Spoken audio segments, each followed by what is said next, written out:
You are tuned to WSCA Portsmouth Community Radio. This is the Granite Rodeo, here with you every Wednesday from 8 to 10 a.m.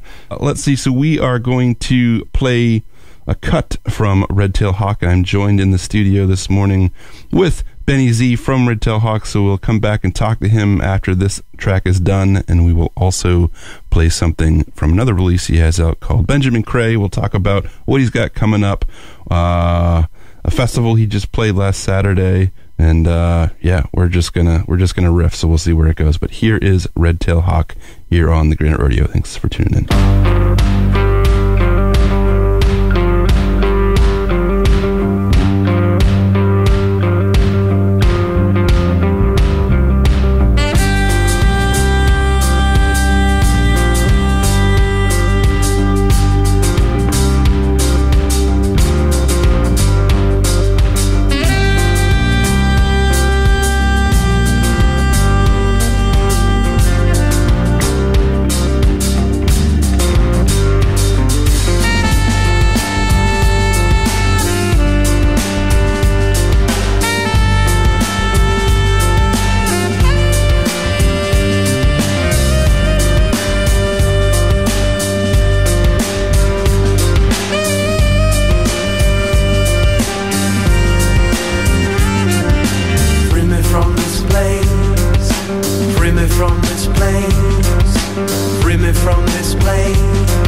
Red Tail Hawk here on the program.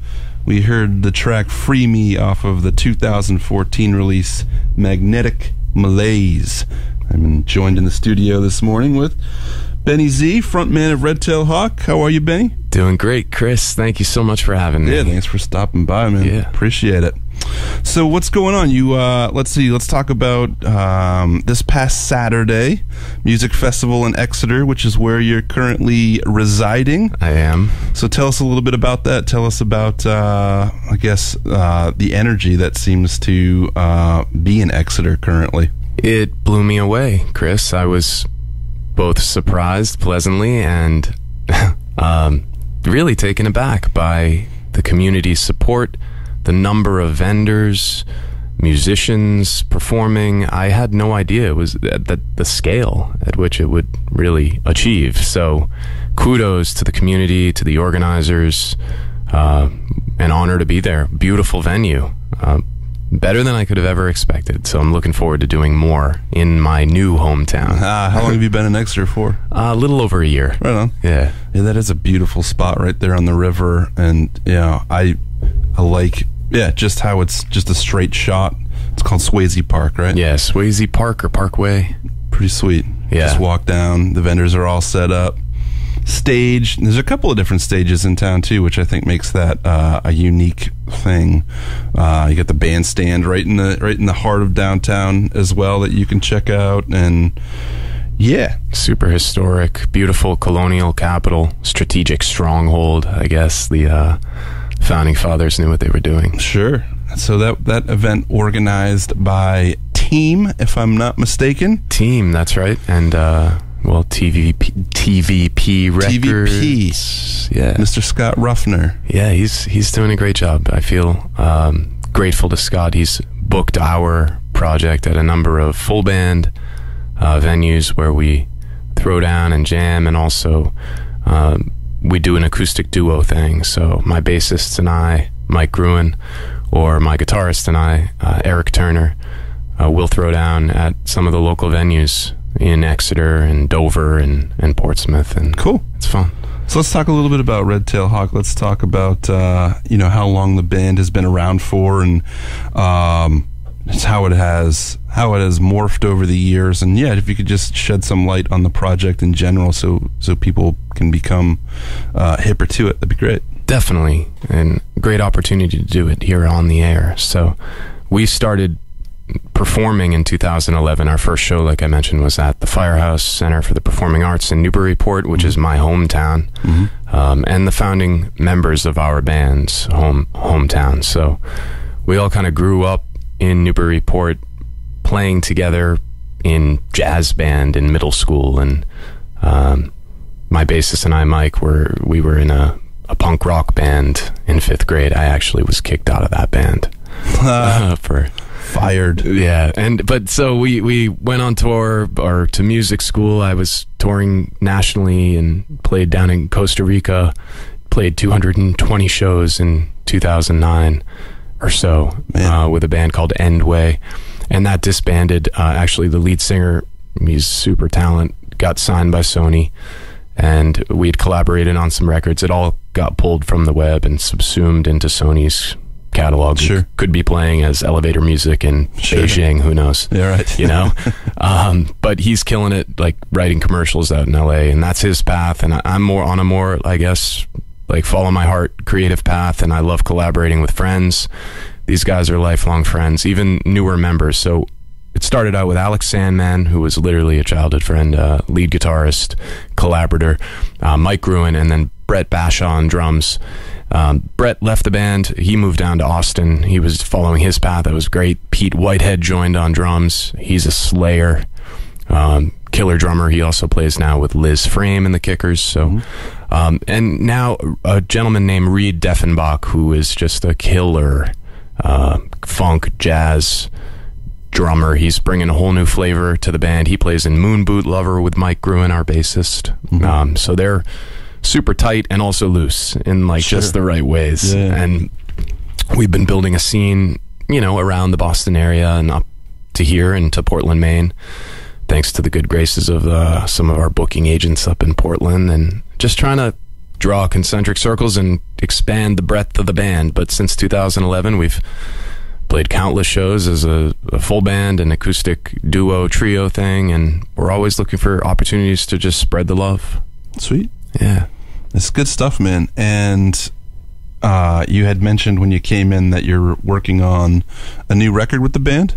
I am. I've pretty much written all the songs, and we'll cut probably 8 songs and release one at a time, I think, just because the way consumers are, I guess, consuming music, sure. It's like single after single. So, and I want to reach as many people as possible. So the intention behind that is genuine. I love the art of putting together a cohesive suite of music, and that's something I strive for. I appreciate music appreciators that put on a record and let it play. And I want to reach as many people as possible. So I think some of the songs, in particular off this new album that's yet to be named or recorded, but it will be it will be recorded live July 20th, and then we'll do some post-production. But I think there's some single potential, you know. I mean, I don't deliberately write pop music, and pop has kind of like a negative connotation, but to me, the Beatles are pop. It's okay. I mean, pop. Yeah, I mean, okay. Yeah, like, I mean, the Stones are pop. They were, you know, Zeppelin was pop in a way, you know. So there's a thread of contrarian lyricism and even kind of musical stylings in our music. But, you know, there are also mainstream, I think, potential with our music, so, and our songs. Cool, man. I'm looking forward to. Do you know where you guys are going to be shacking up to record it? We've narrowed it down to a couple studios. The big thing is just like outboard gear. I'm looking for a Neve, which is a particular type of vintage board. You're familiar with. I'm familiar, but yeah. I know you are. So that's awesome. And yeah, for the listeners, just to get that like timeless, almost like tape sound where it just has a glue to it. The sound is, of course, we do export it into Pro Tools, the ubiquitous software that is used for mixing and mastering eventually. But to get those initial backtracks, we are insisting on the vintage outboard gear. Cool. Yeah. Right on, man. That sounds very cool. Let's jump into another song. We're going to play something off of a release that you put out in 2018. So let's listen to this track, and then we'll come back and do a little bit of yapping about it. Thank you. Let's see, what time is it? It's 9:26. You're tuned to WSCA Portsmouth Community Radio. This is the Granite Rodeo. Joined in the studio this morning, Benny Z from Red Tail Hawk, and we're going to hear something he put out under his name, Benjamin Cray. Here's the track, How Long? Thanks for tuning in. All that you've seen, more than I can glean.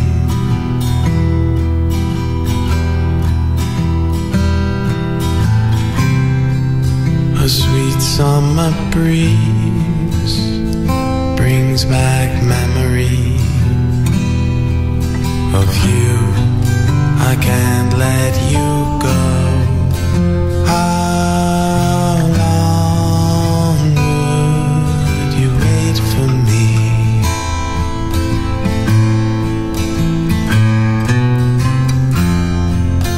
How long would you wait for me?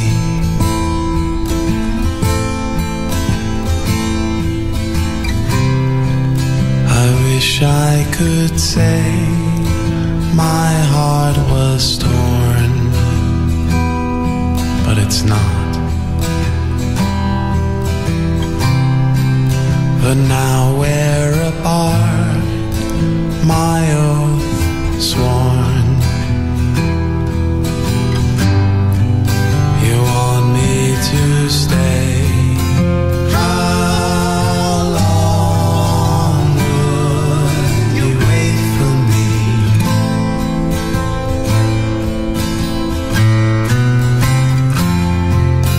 How long would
the trees to nourish my soul.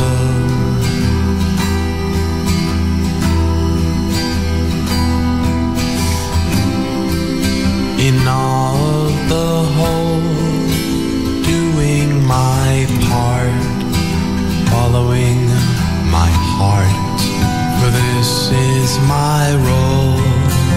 How long would you wait for me?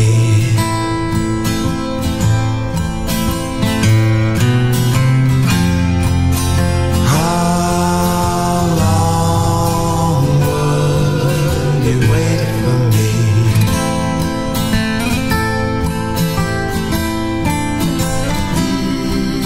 Sky painted white, chemical flight.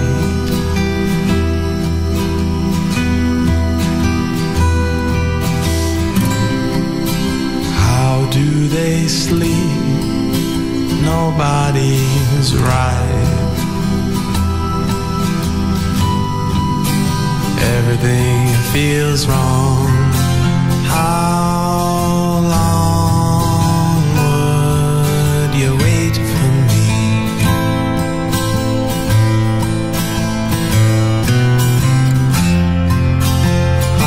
How long would you wait for me?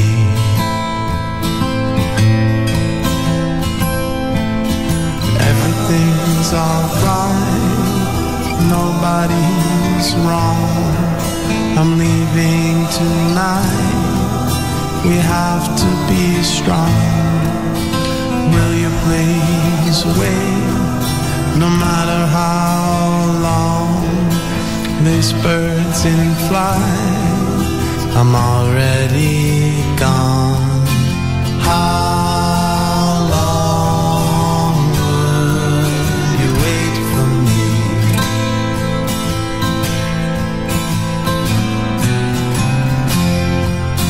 How long would you wait for me?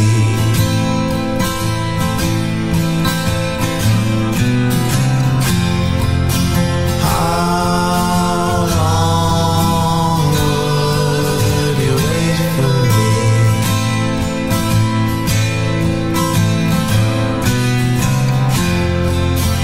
How long would you wait?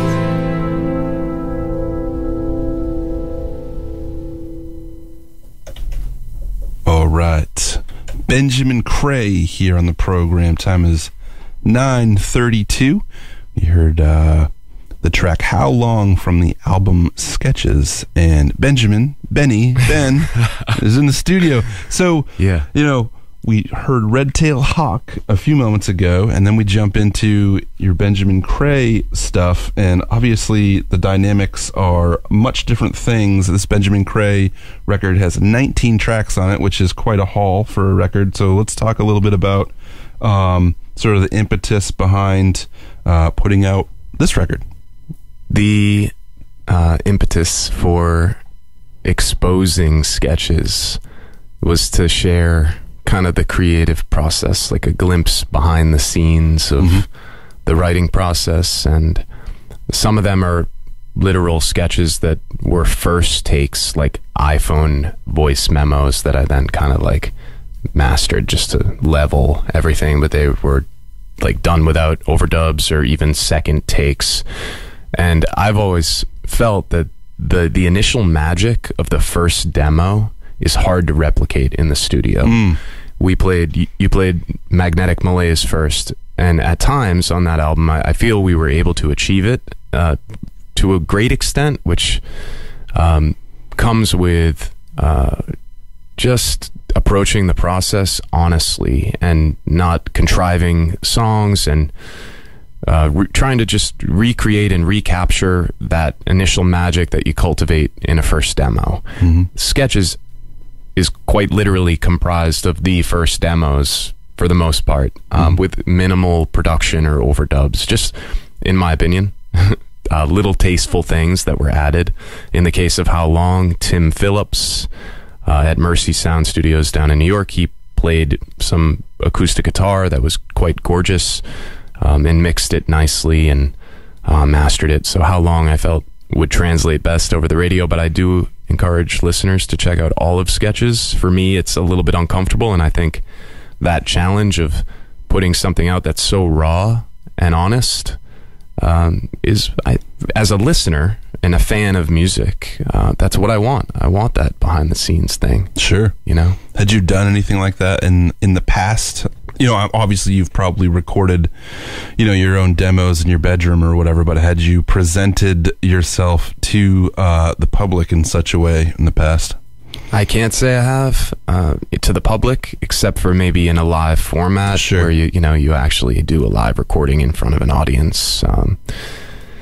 It's a really vulnerable suite of music. I have a graveyard of hard drives with demos on them that may or may not ever be finished, some of them, and some of the songs on there could potentially be translated over to like full band tracks that we produce and create a record out of. But also some of them will never be touched, and they're just like these demos that made it onto Sketches, appropriately named. Sure. You know? Absolutely.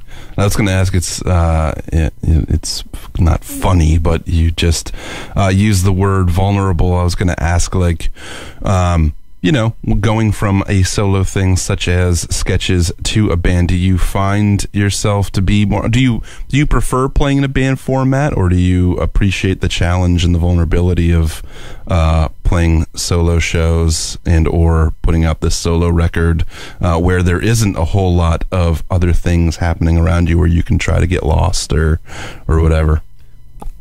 I'm so grateful to that's such a great question, Chris.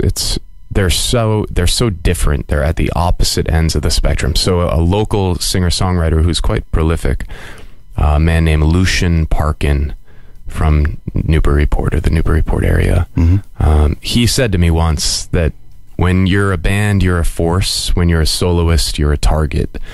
And it stuck with me. And I don't know if I can just adhere to that always and feel that way always, but there's a vulnerability, a nakedness to just being live solo alone. And I think it's good for you. I think it's good for us to do. I mean, you do it on the radio. You're a voice. You're here. I do something on the radio. I'm not quite sure what it is, but you're very exposed. You know, I mean, I'm sitting here in front of this microphone, and I feel slightly self-conscious. Like we're just here chatting, but you're good at it, so you make me comfortable. But you know, those songs on Sketches are they're supported by just the instrumentation I came up with at the time, and then of course the final mixing process, which Tim Phillips, who I mentioned earlier, of a band called Keep Score, and he's an engineer down at Mercy Sound Studios in the Village in New York, but he's an incredible engineer and producer and singer-songwriter in his own right, and he just added like the tasteful, like, let's just bring it all to an appropriate level and mix it nicely without too much production, and it's just Sketches. Whereas with the band, I do feel a liberty, especially in the live format of our band of Red Tail Hawk, they're so strong. The musicianship, our drummer, like I mentioned, Reed Deffenbach, or Pete Whitehead, Mike Gruen on bass guitar. He plays a 6-string bass. He's a monster. They are so entertaining, each of them on their own. Eric Turner, just shredding lead guitar. He actually played bass for a minute in our band. When I say a minute, I mean like for like a year and a half when Mike had to step away. They're just such strong musicians that when we're playing live, I feel like infallible because of them, you know? And I feel very fallible when I'm solo. So, dig it. So let's talk a little bit about what you've got coming up for shows, etc. What do you got going on? What's cooking? This Friday, May 24th, we're setting off Memorial Day weekend at the Grog. I love the Grog. It's grimy in a great way. Absolutely. And I mean that in an endearing way. My parents actually met at the Grog. Oh, really? Just hilarious. Sweet. So there's history there, and those walls, you know, tell tales. Sure, absolutely. That should never be told, some of them. We always have fun. Brad Bird is touring nationally from Los Angeles. He's coming over to the East Coast. Brad Bird, BYRD. And he is promoting his album Phases. So I was honored that he asked to share the stage with us. He set up a show for the following Wednesday with Red Tail Hawk, our band. Brad is playing the night, as well as Amy Fairchild down at the Middle East in Cambridge Upstairs. I know tickets are available now. It's an early show. I think it starts at 7. So a couple of exciting shows in the next week and a half or so. We're stoked. Right on. Yeah. I really appreciate you stopping in today. Come back anytime. Bring a guitar if you'd like. I'm going to. Or, some maracas. Whatever you want to do. My privilege. Thank you. Yeah, so thanks for swinging by. Thanks for the music. I'm going to have to dig into Sketches a little bit more because that was a beautiful track. Thank you. Yeah, man. Gets weird. I'm sure. I'm sure. But that's a whole lot of the fun of it, right? Yes. All right, yeah, so thanks for swinging by, and we will see you soon for sure. Good luck with the gigs and Thank you, Chris. All that happy stuff.